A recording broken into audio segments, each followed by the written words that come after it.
Hello and welcome to the News9 Plus show on the world's first news and current affairs OTT platform, News9 Plus. It's Navy Week this week. It marks a key turning point in the India-Pakistan War of 1971, where the Indian Navy inflicted one of the most comprehensive naval defeats of the 20th century on the Pakistan Navy. Naval missile boats fired close to a dozen anti-ship missiles, sinking several Pakistani warships and setting Karachi port ablaze. Now, those attacks were enabled only because India had Russian missile boats firing a revolutionary missile of that time, the P-15 Termit. Now, 53 years later, India has tested another naval missile, a hypersonic missile that can fly over 8 times the speed of sound. This naval hypersonic ballistic missile was first tested on the 17th of November, just 2 weeks ago. This naval missile brings a capability the Navy Chief Admiral D.K. Tripathi told me today he would like to have tomorrow. But first, listen into what he said about this missile. We are working very closely with DRDO because it is a huge capability enhancement. So if you ask me, I want it tomorrow. It is not going to happen tomorrow. But it will happen pretty fast because it has been a success, and it is a matter of time when this capability is inducted, and when it is done, be rest assured that you will get a call from me. As of now, yes, it is anti-ship missile, so it is a naval missile. You are right, there is a discussion which is happening about the rocket force. It is still in a discussion stage. How this will take shape, what all will come into it, we are still in discussion. But the question, as always, is by when can we expect induction of this strategic deterrent missile and the offensive potential that it brings for the Indian Navy? Joining me to discuss this are Vice Admiral K.N. Sushil and Commodore C. Uday Bhaskar. Gentlemen, welcome to the News9 Plus show. Admiral Sushil, I want to start by asking you this. We are talking 53 years after the 1971 war, when the Indian Navy literally rewrote the annals of naval warfare with that successful 1-2 punch against Karachi. We had the P-15 missile then. In terms of milestones and what the Navy has tested with the DRDO, of course, this hypersonic missile, the test that was carried out on the 17th of November. Tell us the significance of this missile, what it means for the Indian Navy in 2024. Well, we always been talking, about revolution in military affairs as technologies give you more and more capabilities. And to really visualize a capability like this, that means to have an hypersonic missile now is the thing to have. I mean, you can say that we have started running the race of technology quite well now. Maybe it's a little delayed because hypersonic missiles have been deployed earlier. But we have reached, or we are running the race to, get there, which is a very good thing. Hypersonic missiles have their own worth basically because of the extremely high speeds, the inability of the defense systems to cope with the incoming missile and so on and so forth. We saw what's happening in Ukraine with Russia's new MIRV type of hypersonic missile which they have just fired. Right, absolutely. Admiral, thanks for putting that into perspective. Can I'm going to go to Commodore Uday Bhaskar. Commodore Bhaskar, you're a very keen watcher of military affairs, the RMA that Admiral Sushil mentioned. And in the Russia-Ukraine conflict, we've seen not one but 2 types of hypersonic missiles being deployed by the Russian Federation. The air-launched version, which they've been using for several months now, the Kinjal, and of course, more recently, the Oreshnik, which Admiral Sushil mentioned that they deployed with MIRVs. Explain to us how the Indian Navy and the DRDO seem to have caught up on this race of technology, and what should our priorities be in the months ahead? Sandeep, to place India's missile development in context, you'll recall that we started this in 1983. Yes. It was the Integrated Guided Missile Development Program. Yes. And I'm glad that you had reminded the viewers about the December 1971 operation, Yes. where the Indian Navy had used the missile boats and the P-15, the Papa 15 missile in a Yes. very innovative way. And that changed what I would call as the grammar of naval warfare at that time. This Right. was the early 60s. And if you look at how India, the institutional kind of policy decisions, at the highest levels, the Prime Minister's office onwards, they decided to prioritize missile development. Right. This was the mid-80s. Indira Gandhi was the Prime Minister, Mrs. Indira Yes. Gandhi. And with very able support from the DRDO, and some of the names that come immediately to mind are people like Dr. Arunachalam, who was Yes. the scientific advisor at that time, and later Dr. Abdul Kalam, who also became the President of India. The missile development program received a very, very high sense of purpose.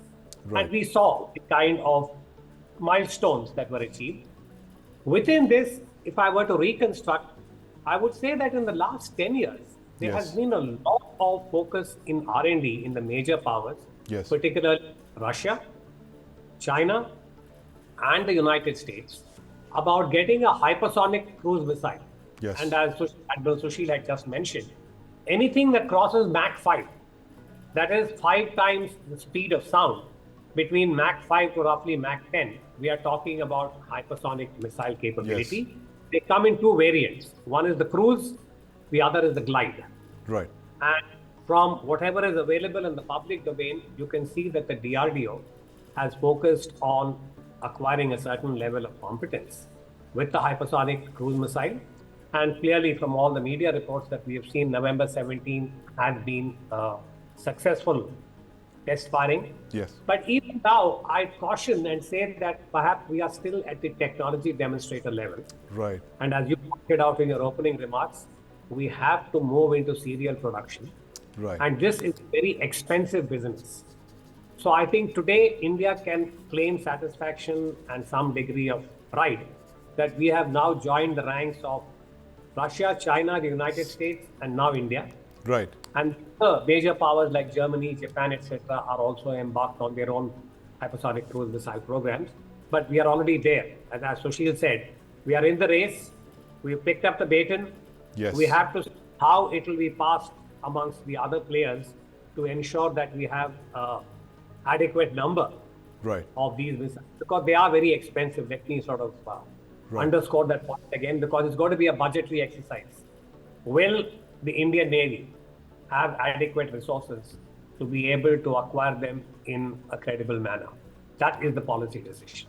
That's a I policy decision indeed, Commodore Uday Bhaskar. The fact that there's also the challenge of moving this missile from the technology demonstrator that it is to serial production when it actually is inducted into the Navy. And that's possibly the reason why the Navy chief also mentioned this is a technology he'd like to have tomorrow. But, given this long technology development phase, there is a need for us to look at a roadmap. Admiral Sushil, could you come in on this, on how we could possibly shorten this time from technology demonstrator to serial production? Because that seems to be the challenge really in the Indian system. We have these one-off missile tests, but by the time they actually reach the services, the users, several years have passed. Is there some way that we can actually capture this moment that Commodore Uday Bhaskar mentioned, that this missile that, to quote him, changed the grammar of naval warfare? This is a technology that's changed the grammar of naval warfare. We've seen it in wars around us. How can we shorten this process, Admiral Sushil? That's a very good question, but very tough to answer, as you well know. The point here is that, like Uday Bhaskar mentioned, it's changed the grammar. As long as the government and the people in it have understood that this is the game changer, this is the technology which we must have if national security is to be ensured, Yes. then there would be a push from that side. Many of the delays which take place are, decision delays, bureaucratic delays, which have stymied a whole lot of projects. I hope that such delays which can be avoided, which should be avoided, are avoided, and the scientists and those people who are technologically competent work with a free hand to get to where we have to get. Once that is assured, I think we can cut down the timelines very, very drastically. But having said that, I think 2 to 3 years is very, very optimistic for a missile development like this. Because Right. if you take the BrahMos missile and we wanted a submarine Yes. version of that, it has taken us many, many years. Similarly, to have a cruise missile fired from the submarine despite having the club missile, etc., has Yes. taken its own time, and we've been depending upon technologies from elsewhere.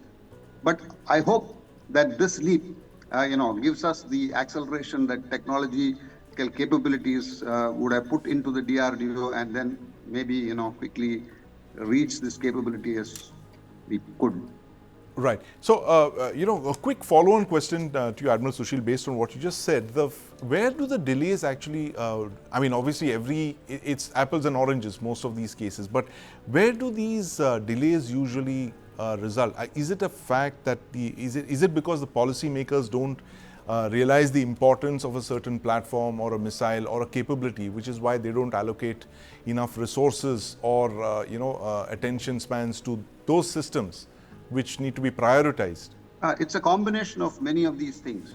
Once a case is put up, and it's a bureaucratic process. Once a case is put up and an amount is sanctioned, and if the stated aim is not realized within that sanction, you have to go for a fresh sanction to the government and get the financial powers approved.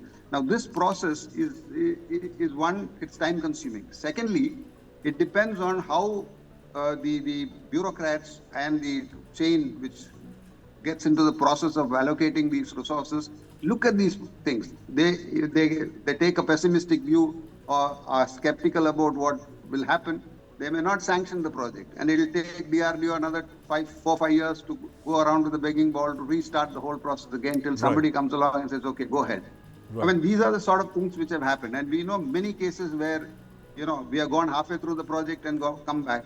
Yes. And going back from the past, DRDO itself has, though not run the last mile, are very capable of very happy to close cases saying that, it was a technology demonstrator and we don't want to go any further. Right. So these things have happened.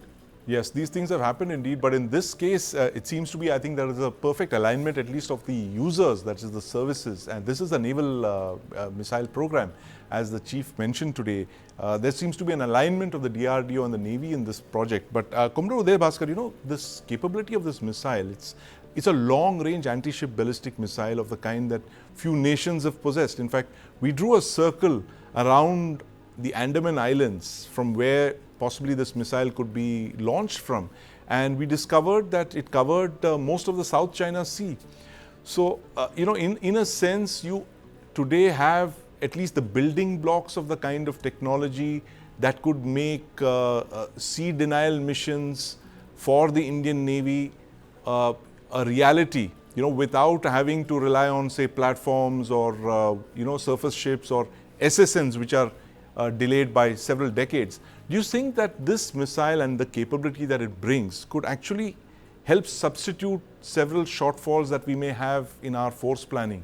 Sandeep, when I use the phrase saying that it alters the grammar of warfare, yes, this is really at the heart of it, meaning that a hypersonic missile with the kind of velocity with which it moves between 5 to 10 Mach, and the fact that it cannot be detected, right, makes it a very lethal weapon in terms of its ordnance. It's almost comparable to a nuclear weapon. Right. We saw that in the case of Russia's use of the LRAShM. Yes. That without the radiation, most experts are now agreed that a hypersonic missile can create that kind of a destructive impact in terms of the index that we associate with ordnance. Yes. But I want to introduce a slight caution here. Right. Of now, the hypersonic missile is being, of course, everyone is racing because of technology, but it has an inherent instability about it, because I think we must remember that missiles are not necessarily like the artillery guns of old or the 6-inch guns on battleships that you kept pounding them. Right. The idea of a missile, for instance, the ballistic missile, the SSBN, is to engender and increase stability. So one of the inherent problems conceptually with the hypersonic cruise missile, and the Cold War actually had taught us some lessons, that having these missiles which cannot be detected do not necessarily enhance stability. Right. So therefore, for us, when we talk about having this, I think the first point is it's not just a naval missile. Yes. I'd like to make the case that this is actually an Indian military capability Right. in terms of India's trans-border military index. Yes. Last time on we spoke about the TBM. Yes. That this, in today's technology, every country is trying to acquire greater levels of trans-border military capability. It can be Yes. delivery of ordnance like a missile, or it Right. can be surveillance like Right. a satellite. So I think this particular test of November 17 Yes. demonstrates India's overall trans-border military capability. You can have it on a ship. It Yes. can be on a land. It can perhaps even be air launched. Yes. There are many variants as we go along. But at the end of the day, these are not just for firing on targets. Yes. These are to enhance your overall profile Right. and ensure that we don't slip into a war. So I see that as a challenge, Right. not just for India, including China, including Russia. Are we just going to see this as an equivalent of a computer game? Right. Or are we going to look at larger issues of deterrent stability? Yes. Because if this ordnance is almost proximate or equivalent to a nuclear detonation without the atomic radiation, Yes. what is it to stability? I think these are questions that the strategic community and security planners would grapple with. Absolutely, and the point that you made, Commodore Uday Bhaskar, about the trans-border military capability that it brings to India is significant. And of course, it's a naval missile and a naval missile program, but it is actually a national military capability that we've developed here. Just as the P-15 missile that was tested in 71 in combat was actually a national missile program, but unfortunately it was never converted into a national missile program, which ought to have been a universal cruise missile used by all the services, but I think we woke up late on that. But Admiral Sushil, tell us how this missile could help the Navy stabilize things in the Indian Ocean region. When you're looking at, there's a lot of concern over the growth, the explosive growth of the PLA Navy in terms of surface combatants. Do you see this missile as restoring the balance in a sense that the Navy today would be more confident, and not just the Navy, any service that uses this missile is more confident in deterring any kind of Chinese adventurism using a larger Navy? Admiral Sushil. Just before I go into that, a few years back, they had come out with something called MOAB, which was called Mother of All Bombs, or Massive Ordnance Airburst, which had the destructive capability without the nuclear effects. It was a conventional weapon which had an equivalent of nuclear weapon. So that is one part. The hypersonic part of this is the kinetic energy. Yes. So that is not the destructive capability, it is the ordnance which it carries that gives the destructive capability.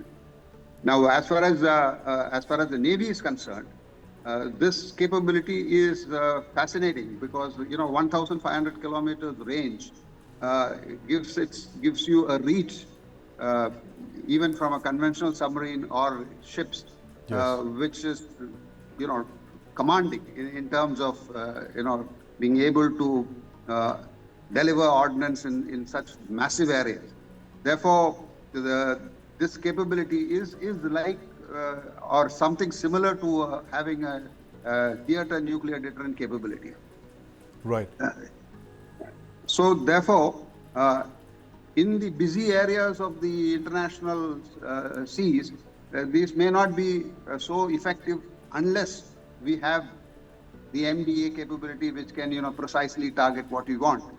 Otherwise, leaving the main sea lanes of communication, etc., you really have the capability of controlling and denying the sea areas with this sort of a capability. Right. Plus, the most important thing is that having such a capability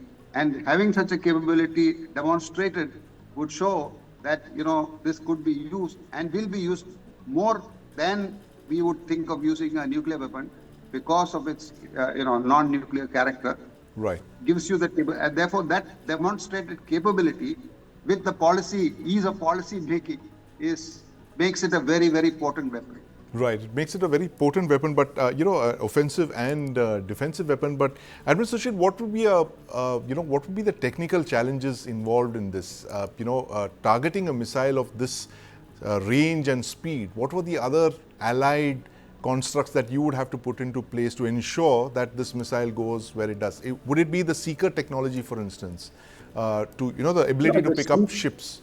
The seeker is in the last mile part of the whole firing process. But the pre-process of target selection, Right. target motion parameters, etc., target motion parameter, the target selection and identification is the most Yes. vital part, which will rely on satellites possibly, plus with the coming of drones, it would be much more easier to focus on given areas more precisely than what you would have done earlier. And these sort of enhanced capabilities would add on to our already ongoing programs of MDA and so on and so forth, which also gives the platform, that means the firing platform, and real-time analysis of what's going to happen before he actually launches a weapon, and therefore more clarity in making this weapon launch decisions. Right, more clarity on these weapon launch decisions, and of course there is a very large paraphernalia involved in making sure a missile like this is far more effective, and this is much more complicated than what it was possibly in 1971, days of simpler P-15 missiles that had a range, correct me if I'm wrong, Commodore Uday Bhaskar, a range of 40 miles, 40 nautical miles is what the P-15 went to. Yeah, roughly, that was around the... And today you're looking at something that, a missile that could fly between Bombay and Delhi. I mean, it's the distance between these two big metros of India, and that is the kind of capability that it brings to. But would it be a stabilizing influence, Commodore Uday Bhaskar, the fact that you have capabilities like this and which you can build on in the next couple of years? Will it stabilize the whole? Yeah, I think I'd frame it in this manner, Sandeep, that once India acquires capability in an operational sense, yes, we move from technology demonstrator and it's proven operationally for right, whatever deployment that we decide, it would definitely enhance yes, the deterrent capability, meaning right, hypothetically spoke about a Chinese task right, force right, entering the Indian Ocean with impunity. That may not be possible if India right, were to have an adequate hypersonic missile capability.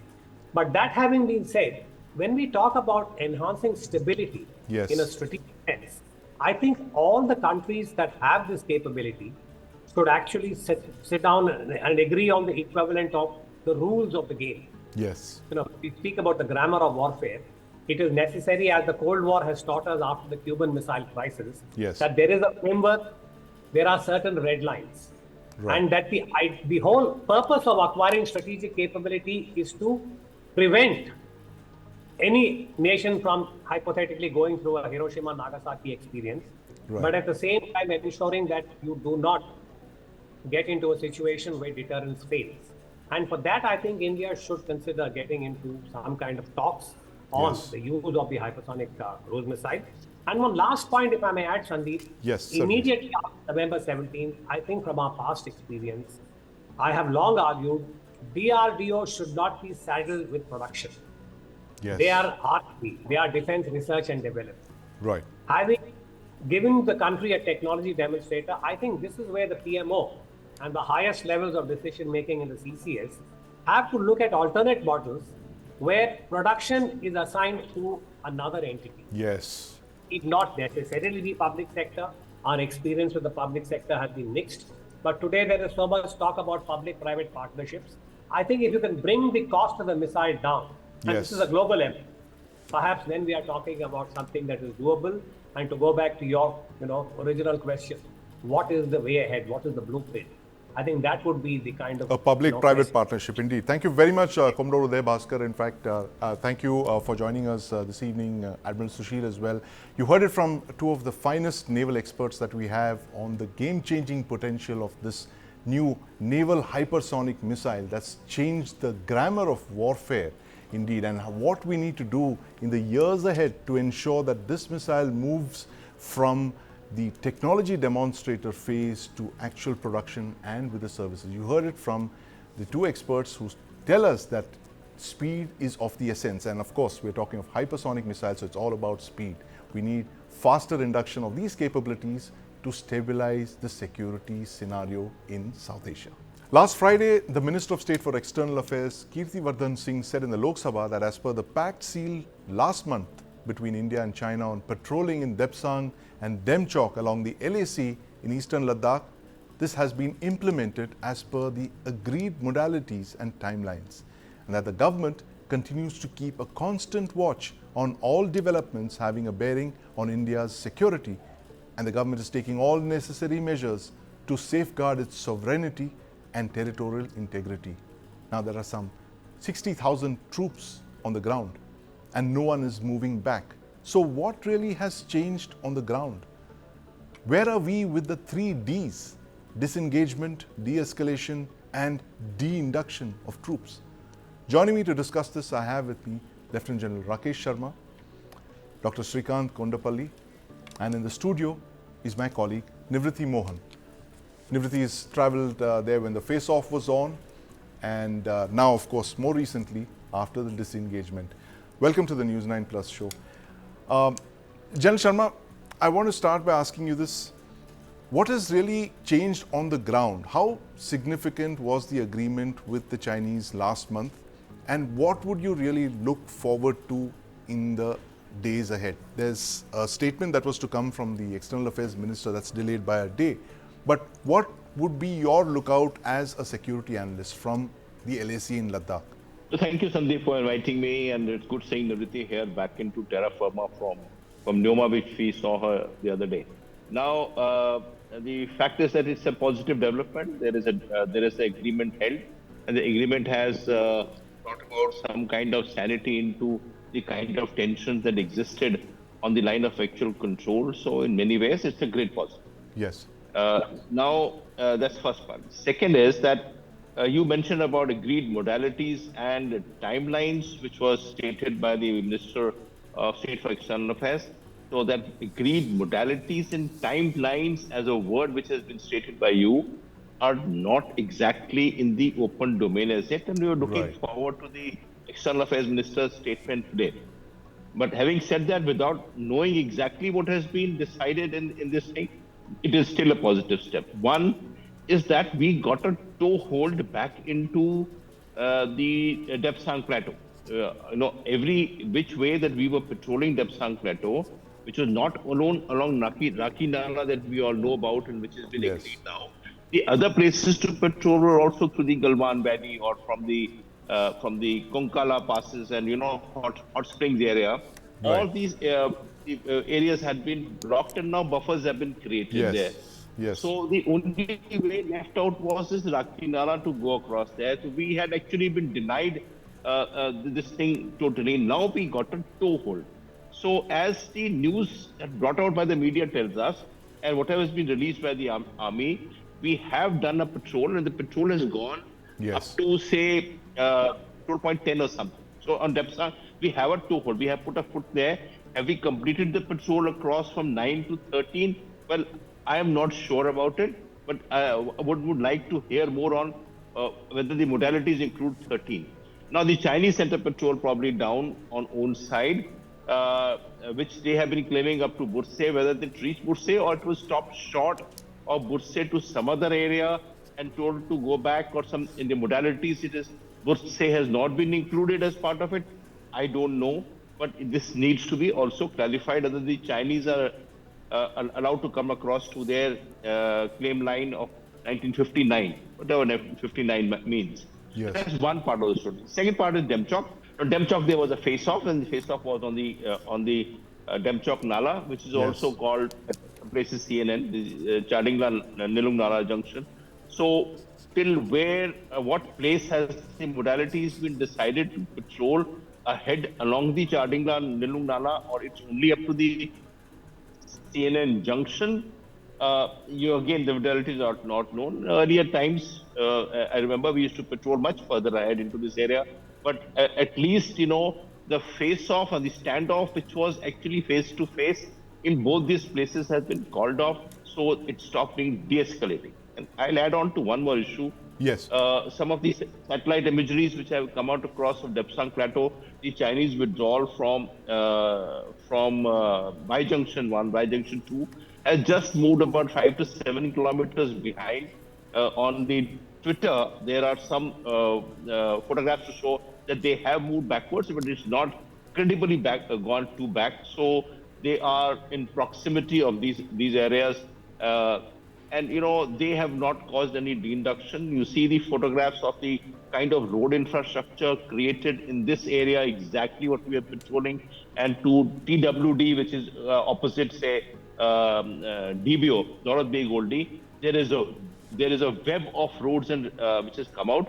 So the threat being posed by the infrastructure development and the Yes. location of forces that the Chinese have exists there.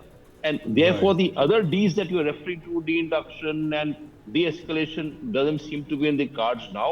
Right. Maybe in future, this will come up for discussion. Yes, yes, absolutely. It will come up for discussion in the future. But let me go over to my colleague Nivriti, who's just returned from Ladakh a few days ago. Nivriti, we were talking about how things have changed on the ground. Tell us, you've been there twice over the last 1 year. How have things really changed on the ground? I went there in August 2023 and we could see the developments happening over there, the roads being built and other things happening, the telecommunication lines being spread. But the roads were being developed, they were not developed. Right. And exactly after 1 year when you go there and you are surprised and amazed to see the kind of development that has taken place, the road which had just started a year ago, it is almost complete now, and Yes. it is a blacktop road running along the LAC 121 kilometers road. So the which is speed called- of infrastructure is yeah, really increased. the And speed that, of infrastructure has increased, yes. and when I went there in 2023, I did not see any bunkers over there. Right. But I could see this time around the mountains were spread with bunkers all around. Yes. That talks about the alarming situation Yes. that must have been there.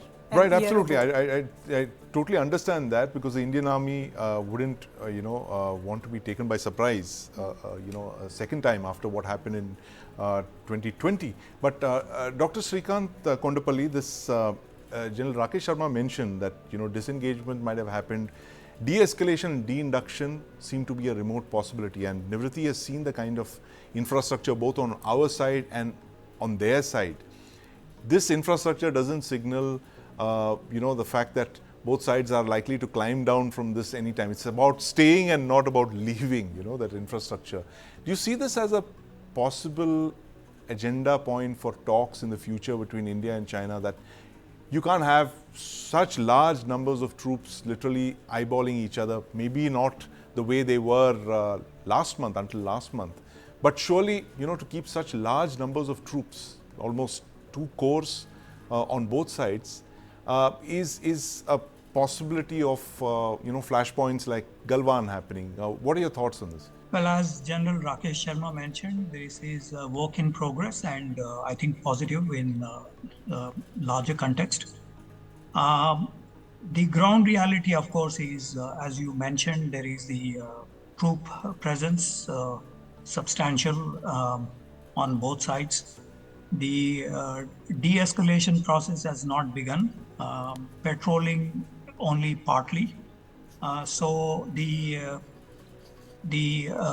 core commander level meetings that were held before, they suggested and endorsed by the 2 defense ministries in February 2021 that there will be disengagement, de-escalation in all friction points. Right.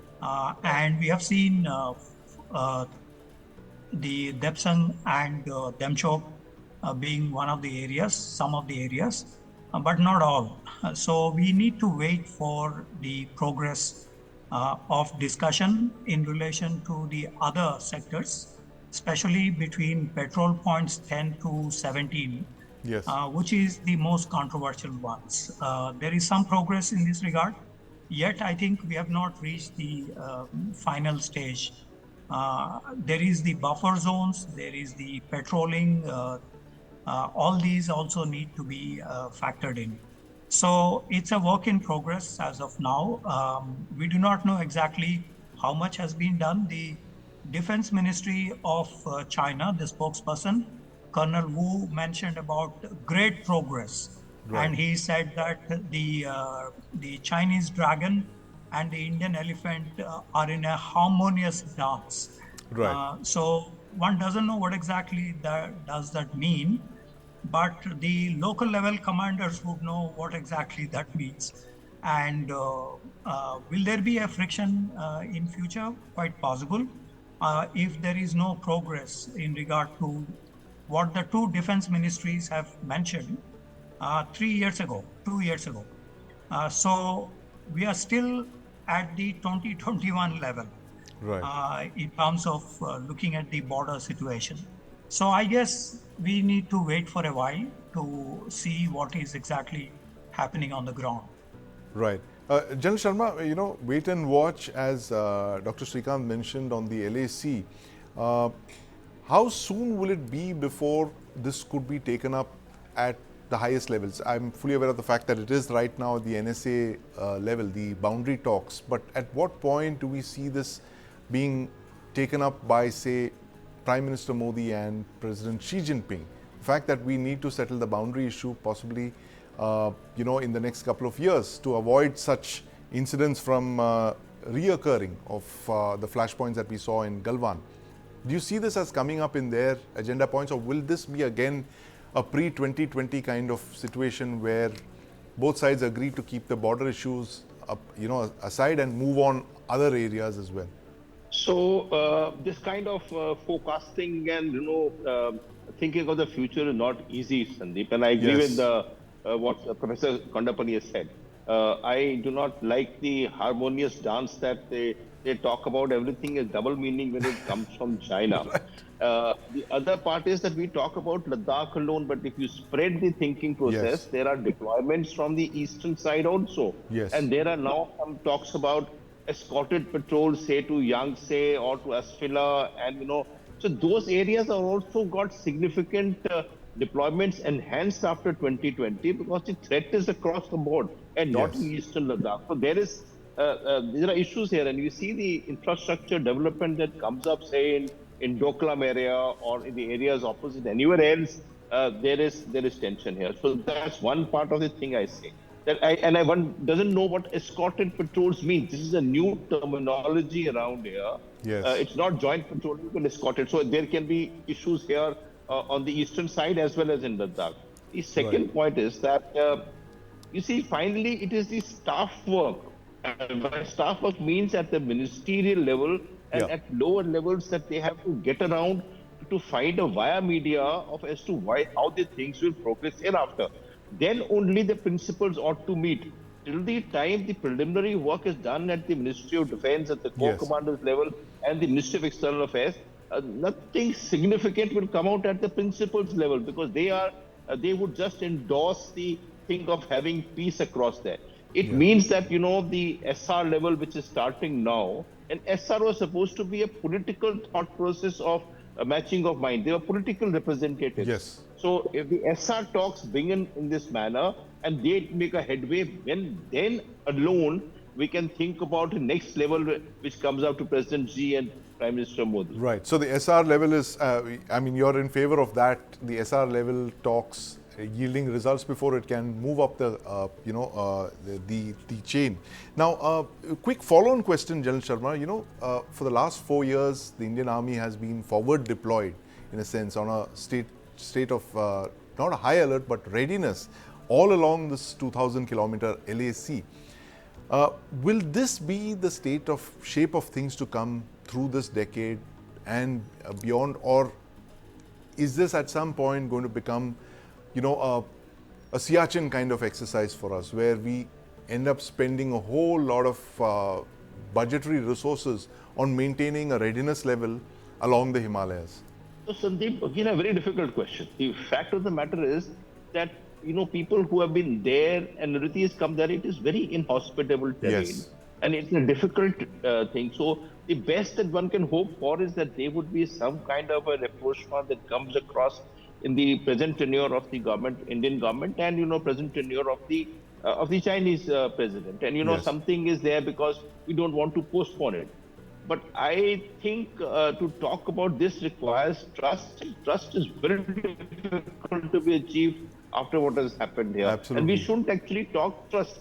We'll be lulled into into problems again in case we have start talking about trust at this juncture. So Absolutely. while I'll Yes. say I should have hope, but I'll finish by saying that I do not foresee anything dramatic happening in the near future.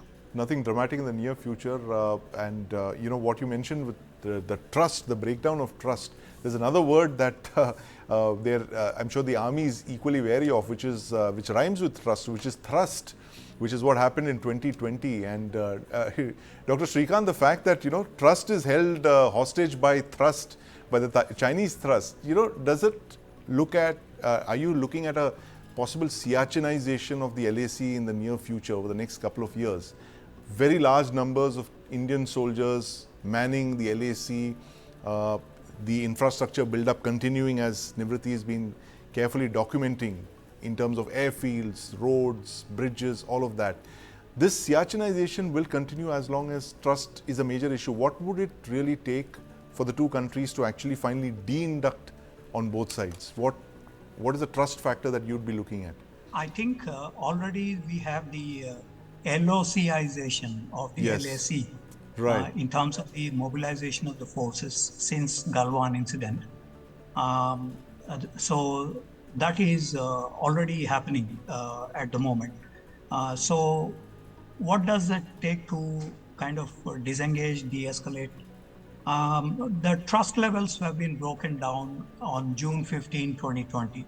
Yes. There is no going back on this, and we are not witnessing any clear statements from China in this regard, nor actions. For instance, the current level of disengagement, there is still the Depsang Plains area. There are still some areas, Gogra Heights, Hot Springs, Kunkala. Yes. In these places, we still have problem. And not to mention about the entire LAC, where we have the mobilization. So a whole process needs to be put in place in order to go back to a pre-April 2020 positions. So will the Chinese really do this? It is very doubtful, because when October 21st statement came, it was the Chinese assessment that President Trump is going to win, Yes. and then he is going to impose tariffs 60% to 100%. The Chinese have this habit of having united front Right. with like-minded parties, and Kazan meeting did indicate to that kind of process. So we see that there is united front working in this. So how far it would be, will the Chinese make a deal with President Trump from January 20 next year, and would that have an impact on the neighborhood? We also saw President Xi Jinping making a deal with the Japanese Prime Minister. Yes. On the bios, in drifting of the bios in Senkaku Islands. We also saw Lee Hsien Loong, the former Prime Minister of Singapore, visiting Beijing a few days ago, and there is the Chinese offers to Singapore. So when you look at the larger picture, it becomes clear that this is only a tactical move by China. Right. If it is a tactical move, then we're not going to see a permanent peace. Forget about Right. permanent peace, even tactical peace is not possible. And so Right.